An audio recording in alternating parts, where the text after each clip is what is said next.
All right. We'll keep it short. There's not a ton of stuff to talk about right now, anyway. So it's not like something. I was just talking about Donovan Mitchell now signs a 3-year deal with the Cavs, and I was like, Heat fans like keep lying to themselves about where they're at, and like they keep thinking like they get all kinds of whales. And brother, if Dwayne Wade isn't recruiting it, you're not getting it, bro. I mean, it's just that's how it's been for a long, long time. So that's kind of what we were talking about. There's not a ton on the Dolphins side. We just keep waiting for this Tua contract. And have you heard if there's any conversations going on right now? I'm sure there are in general. Now, if there's any new conversations, I think some people are on vacation right now. It's that time between mini camp and training camp, so so now at this point, this could be a situation where it's a put on pause, let's regroup, everyone go refresh, and then we're really going to get down to this before training camp starts. Like we saw last year, that's when the Justin Herbert contract got done. Even Joe Burrow's contract, that one happened before the opener last year.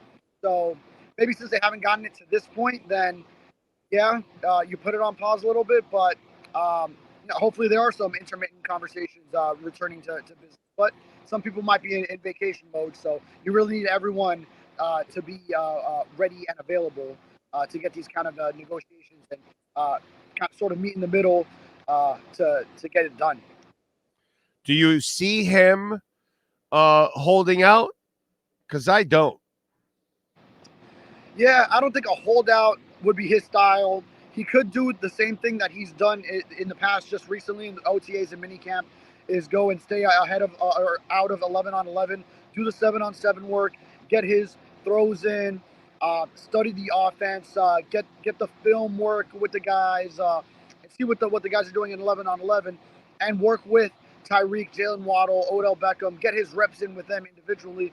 But maybe he starts off training camp without the 11 on 11 work. But I think eventually, if it does go into a few weeks, like the first week of training camp without the deal getting done, start off that way, but then get into the 11 on 11 eventually. You don't want to go deep into the training camp, into preseason without getting some work with the guys in such a critical preseason for Tua and the Dolphins. So I don't think that would benefit either side if it got to that point. So if it does, then maybe make your point early in training camp, but then get back into 11 on 11 if it's still going on, because it would also behoove you to do that for your contract, whether it's after this season, whether it has to get to a point where it's with another team, uh, or if the Dolphins are franchise tagging you.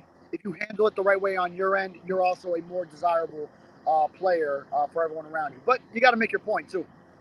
Yeah, no, I get it. I think in the end, there's a lot of posturing going on, and the agents might be fighting for the market because the market blew up a little bit. But I think the Dolphins are fighting for, yeah, no, we need to build a team, so we're not going to go crazy here on one contract to then hurt us in other areas, even if it's the quarterback. So I think this is a stalemate, but eventually it'll get worked out. Now, in the paper, in your paper, the South Florida Sun Sentinel, what'd you think of Chris Perkins' article? Because it's time for Mike McDaniel to produce. That's something that I've been talking about on this show. While he's a phenomenal play designer, as a game day coach, I think he needs to improve also. So your thoughts on Chris Perkins and Mike McDaniel overall? Yes, I saw that headline this week on vacation, but Perk is back on vacation and clearly coming in hot. So Monday, for his first article back, he goes with that column. It's of the tone that he's had in the past two. I know toward the end of the season, as it sort of started looking like with all the injuries that they weren't going to win the playoff game. They obviously fell down to 6th seed, having to play at Kansas City. Talking about, does he eventually get to the hot seat? Because it's no playoff wins yet. And uh, the roster that the Dolphins have had these past two seasons, it is a letdown that the Dolphins have not yet had a playoff win. Now, there are other variables for that. There's been Tua not playing in that game against Buffalo, half the defense being out for this game against Kansas City in almost record cold temperatures, the fourth coldest game in NFL history on record. That doesn't bode well for a Miami team in a playoff game in January. So yes, there's a lot. And listen, let me tell you something. The Buffalo game, it's not so much that Tua didn't play and you had Skyler in there. More than anything, that fourth down, bro. He didn't know the down. And he also failed to stay with the run. Those are the kind of things that stuck at me in that game at times. The fact that you didn't know the most crucial moment, the down, that was just absolutely devastating to your team. And so things like that is what hurt me. I don't hold it against him to lose that game, but hell, if you knew the down, you might have had a shot to even win it. Right. Not so much results oriented, but the process, right. which a lot is how a lot of football minds think is, hey, even if the result wasn't there, if your process was right, that'll lead to the results. Right. So yeah, there are still some fixes that need to happen in that process too. A lot of the key play calling and third and shorts have been an issue for the sticking with the run, specifically in that playoff game, the first one that he had, getting the calls in on time. So, and yes, hey, he produced the number one offense, and he's great with the players. Players want to come to Miami, and there's a lot of reasons for that. It's not just him, but he is a big reason for that. A lot of players like to come here, and right now the Dolphins have a roster that can contend, so that's why you see some of the veterans like Jordan Poyer, Calais Campbell, who also have South Florida ties and want to come back here. But Mike McDaniel does play a role in that he's a desirable coach to work for these players. But I think he'd be the first to tell you. I don't think it would be harsh criticism of what he's doing. It was even a question about relinquishing play calling duties, and he did say he gave it plenty of thought. So I think he would be the first one to be his own harshest critic when it comes to that, and then know what he needs to fix. So I do trust in him as far as just that he is a guy that will work toward and do whatever he needs to do to fix whatever the issue is. So I do trust in him to continue to get better. He was only an offensive coordinator for one season before he got here. A lot of assistant coaching experience, but we knew there would still be some learning curve. It's just this is also a win now roster, a roster that's ready to win immediately. So you can't waste much more time when you have a Tyreek Hill at 30, a Jalen Ramsey at 29. These are some prime years. You don't want to get out of their prime, and then when you start having to depend on new up-and-comers, more draft picks, which you eventually will have to, but this roster, it really deserves to have some playoff success and a deep playoff run to really kind of like put a staple into what this group has accomplished. I'm with you there. By the way, are they freaking out over there in New York because Aaron Rodgers was in Egypt for the mini camp? That's where he was, because apparently that's the story now. I didn't see that story, but yeah, I mean, New York City has just about like.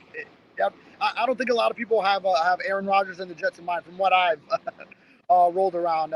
But obviously, you see a lot of Yankee hats, and I'm trying to get out to the Yankee game tonight.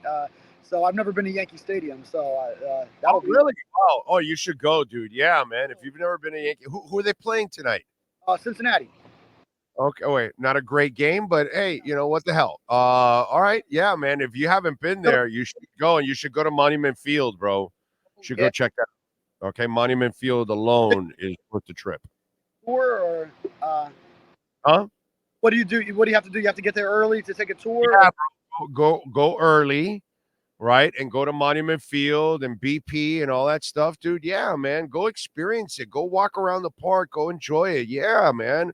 Go early. Yeah, treat yourself. But if you go to Yankee Stadium, you must go to Monument Park. Okay, that's trust me on that one. Okay. Yeah. Now a lot of my friends are working today, I mean, but maybe I just head up there on my own and then have them meet you. Have them. They don't need to see that shit because they've seen it already, so they don't care. So if I'm you, I take the subway. I go out there early. Tell them you'll meet them out there. You're all going to get tickets together, so you'll meet at the seats. Right. But don't cheat yourself, man. Go really enjoy the stadium. Go check it out because it's worth it. Okay. It's worth it. Okay. And I'm not a Yankee fan, but I'm not a Pacers fan either. But go walk that arena whenever you get a chance. The Indiana Pacers arena is one of the best arenas to enjoy because it's like a Hall of Fame in each level with all the memorabilia that they have in there. Okay, wow, I had no idea over there. The whatever they call it now.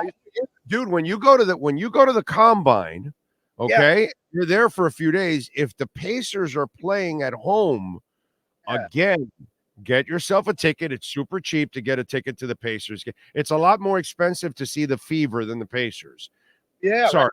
I'm sorry. Anyway, so go see the Pacers game and go early and walk both levels because the ABA and NBA memorabilia that you're going to see is mind-boggling, dude. Okay? You stay down. I mean, the arena's right there, so. Yeah. Oh, well, I always go to, when I go up there, if there's a game, I usually like going to one of the games at least. I think the other times I've gone is that there's maybe the Big Ten basketball tournament those days, either men's or women's, or they have some other event. So I think that's been the issue why maybe that hasn't coincided. Yeah, sometimes they're not in town. Yeah, that happens. Yeah, that happens. I remember going to see the Warriors and the Pacers, and there was some kid named Jeremy Lin on there. It was before he went to the Knicks, actually. Okay, yeah. Before. Yeah. So we were eating in Buca de Beppo, and Steph Curry was there. Oh. So. Yeah, so it was kind of cool. And I remember my producer Brandon Rodriguez, bro, that's Steph Curry. I'm like, bro, you've told me that like 8 times. Go say hi to the guy. No, I can't bother him while he's eating. I still remember that. Like the combine, you see the who's who of the NFL out and about because you're going to be going out at the same places. It's not like the high end people are going somewhere else. Like you're all out there going to the same steakhouses and the premium bars over there, Prime over there. At the JW is always a good. So you're going to run into everybody. And let me tell you something. Did you see the East-West Shrine? See the news? What was this news? They moved it from Vegas to Dallas to Arlington. They're going to play it in Cowboy Stadium now. So the East-West Shrine will be played on the 30th of January, and it'll be played at Cowboy Stadium now. How about that, dude? Okay, wow. Yeah. And I actually, it's better. I mean, I like going to Vegas for any reason, but it's so spread out, Vegas, that I've been to the Las Vegas Football Classic years ago, brother, to track down people in Vegas. Holy shit, dude. It's tough. And so like I went for the NBA Summer League, and it's so spread out to find out where people are at. It's a pain in the ass. But when you're in a town like, okay, now in Dallas, they're going to be more centralized somewhere. You know what I mean? If you're in Dallas or Houston or whatever, but Vegas, bro, that's just nuts. A place like that to do that kind of stuff. And on the strip, it's going to be so crowded everywhere. So, but yeah, then aside from that, very spread out in the desert. Yeah, but that'll be cool to go to Dallas Stadium for the practices and the game. Yeah. I usually don't stay for the game, but at least for the practices. So I don't know. Maybe Sean and I make a jaunt to Dallas this year. I don't know. We'll see. I cover the Senior Bowls, cover the practices, and then you're out of there by the time. Yeah. But the one time I went to Dallas, it was I was backing up Ira Winterman covering Heat. And they're playing at Dallas against the Mavericks. It's actually Dwayne Wade and Dirk Nowitzki, both of their last seasons in the NBA. Got a great shot of them waiting at the scorer's table to check in at the same time because I was right down there. That's how they let you cover at the whatever it is now, but American Airlines Center, if it still is. Yeah, it's still that. It's still that. Yeah. Right. So So and then actually, I took a delayed flight. I took an offer from the airline for travel credit to delay my flight. To finish some work, and then with the time I had, I left the airport and went and took a tour of AT&T Stadium. So, there you go. while I was there. That place is Jesus. That's a museum. That place is amazing, bro. That stadium is just sick, man. It really is. All right. So you're not working on anything. You're just working on a vacation this week, is what I see. Yeah. So yeah, no. What are you working on the Sunset? No, right? I'm chilling now, right now. That's right. You chill, and Friday we'll talk, and maybe some stuff will develop by then, and we'll talk about it. Enjoy yourself out there, my brother. Make sure you guys follow him at David Furones _, and enjoy New York City, my friend. Thank you, sir. You got it. There you go. Welt Rheaume 954-966-4646. Even if you don't need them now, but God forbid something happens, bankruptcy, what's it called? Personal injury, commercial litigation, but we got storm season now, right? So if you deal with all these torrential downpours or God forbid a hurricane and you have some damage, do not call the insurance company. No. You call Welt Rheaume first. They have their own adjusters. They will send their adjusters. They will get assess all the damage, and then they will approach the insurance company and handle it all for you. Take away all your headaches. All you're going to do is pick up a check like we saw yesterday from one of our listeners. Son of a bitch is buying a Bitcoin, man. That is awesome. Anyway, 954-966-4646. Hey, you might end up buying a Bitcoin too. 954-966-4646.